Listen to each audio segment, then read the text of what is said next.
Walking through the cobbled streets of medieval London, the smell of a freshly baked loaf of bread wafts through the air. With the pain of a grumbling, empty stomach and no money, the question is, what are the consequences if I decide to take it?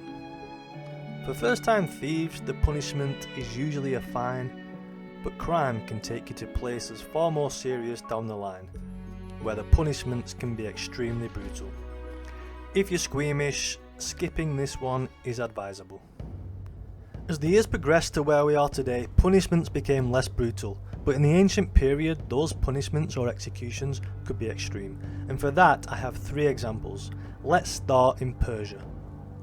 The Persians used an execution method called Scaphism, also known as the boat, where victims were confined inside 2 bolts, one on top of the other, with holes cut in them, where the head, hands and feet are exposed. They were then force-fed and slathered in honey and milk. The milk and honey would distend the stomach, which would create excrement and in turn breed swarms of intestinal worms. The honey and milk would attract insects and animals, and the sun would burn the skin. This was repeated every day until they were eaten alive over time by insects, worms and animals, or burnt alive by the sun.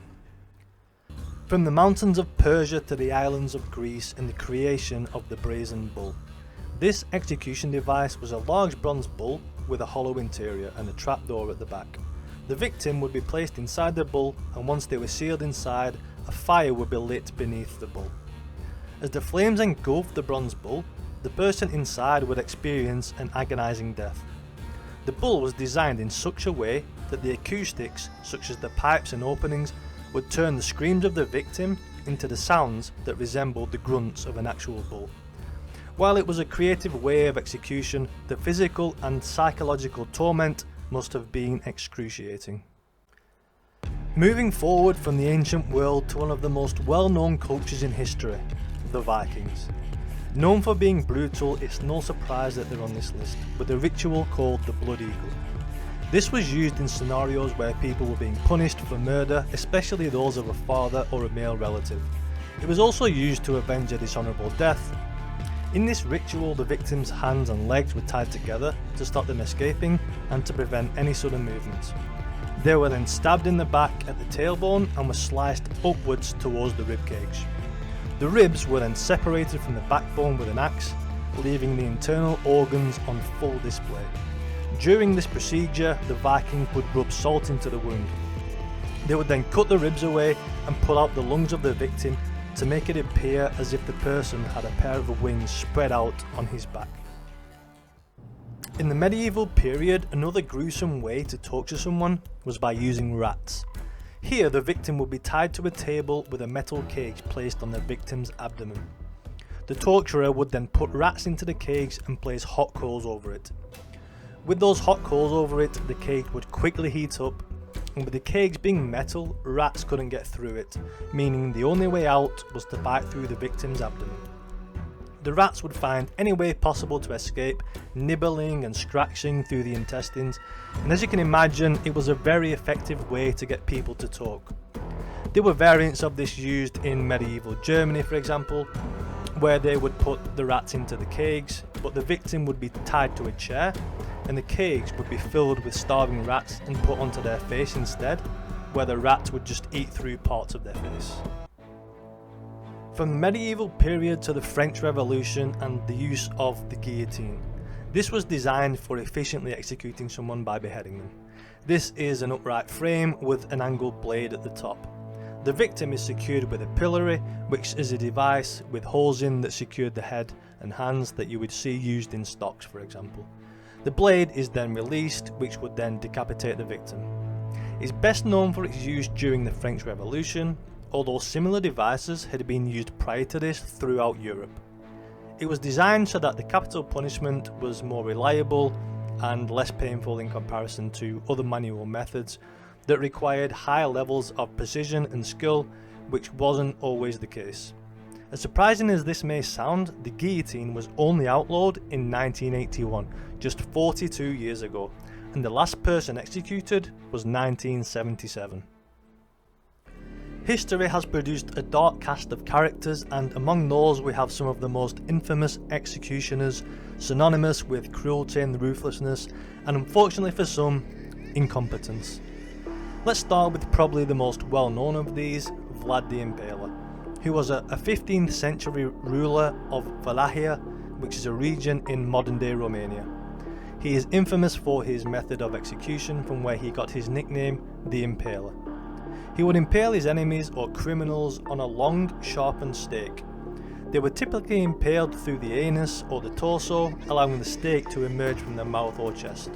This way of execution was not only designed to put the victim through extreme pain, but it was also done to terrorise onlookers and deter potential adversaries. His sadistic and brutal actions, combined with his defence against an invasion from the Ottoman Empire, has made him one of history's most well-known figures. Moving on from Vlad the Impaler to a bit more of an embarrassing executioner who was named John Ketch, but was mostly referred to as Jack. He was an English executioner who was employed by King Charles II. Unfortunately for him and the victims, he was notorious for his inefficiency. Probably the most famous of his executions came when he was to execute James Scott, the Duke of Monmouth, who was the leader of a failed rebellion.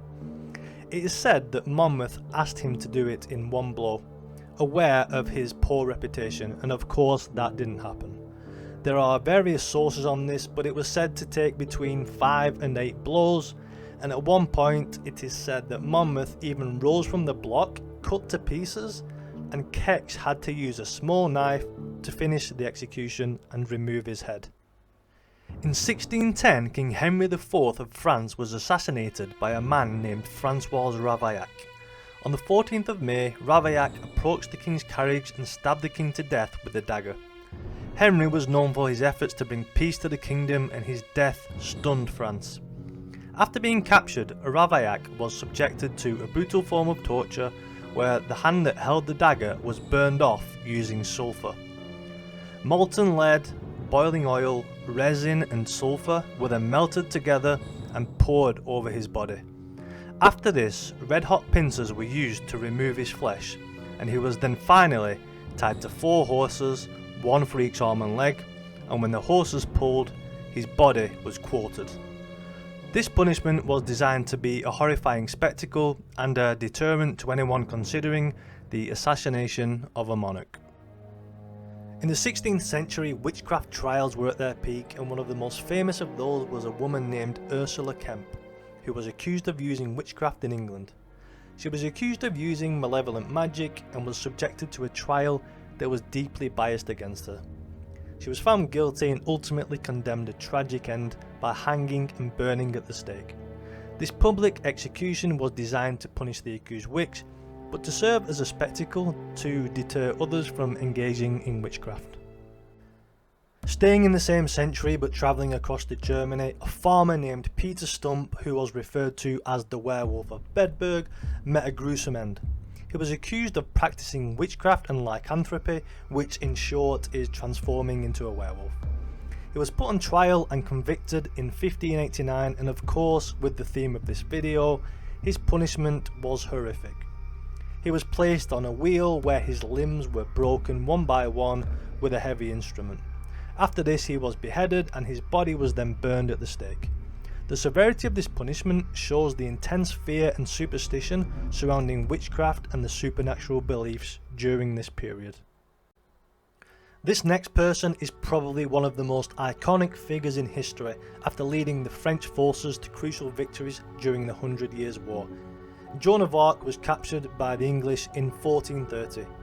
She was subjected to a politically motivated trial that aimed to discredit her and her mission.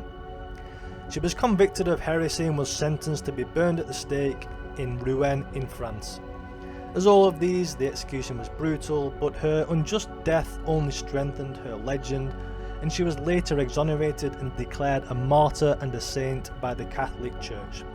She's still used today as a symbol of the sacrifices made by those who stand up for their beliefs in the face of adversity and oppression. At some point, the execution and torture methods that I've spoken about today had to change. With the evolving ethics and legal systems of societies worldwide, Most of the methods were ultimately recognised as cruel and inhumane. The Age of Reason movement, mostly in Western Europe in the 17th and 18th centuries, was a cultural movement that emphasised reason over superstition and science over blind faith. With that, it brought an emphasis on individual rights and human dignity, which inspired people to advocate for changes in the justice systems and to abolish cruel punishments. While it took longer to completely get rid of these methods, it did bring the invention of more efficient and less painful punishments such as the guillotine, and this movement started the decline of brutal executions. Thanks for watching. If you enjoyed the video, please like and subscribe to the channel for similar content, and I'll see you soon.